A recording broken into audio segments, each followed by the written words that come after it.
আমাদের বরজ পুরো ডুবে গেছে, আমরা তো খুব টেনশনে আছি। মানে বরজের ভিতরে আমার তো 1 হাঁটু করে জল হচ্ছে, মানে এত পরিমাণে, মানে আমাদের এদিকে প্রায় বরজে জল উঠে গেছে। ধরে ঘরে বসে থাকতে পারলাম না, কারণ আমাদের এই পানের বরজের উপর সবকিছুই চলতো। তো এখন মানে এত মন খারাপ হচ্ছে যে, তো আমাদের মনে হয় সব থেকে বেশি ক্ষতি হলো, কারণ আমাদের আর কিছুদিন পরে পান বিক্রি হতো। তো এই যে যদি জল যদি এরকম দাঁড়িয়ে থাকে, জল যদি না কমে, তাহলে আমাদের বরজার মানে থাকবে না।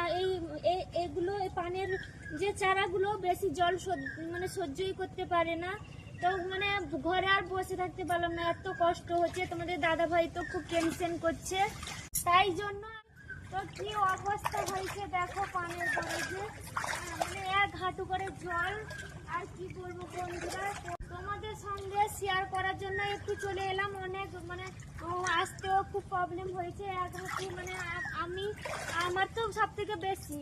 এদিকে দেখাও কি পরিমাণে এ বরজেও জল উঠেছে। তো এ পাশেও দেখো তোমরা, মানে আমাদের বরজ মানে বেশি হয়ে গেছে, আর কিছু কিছু বরজ থাকবে। এই যে দেখো এ পাশে বরজটাও কি অবস্থা হয়েছে।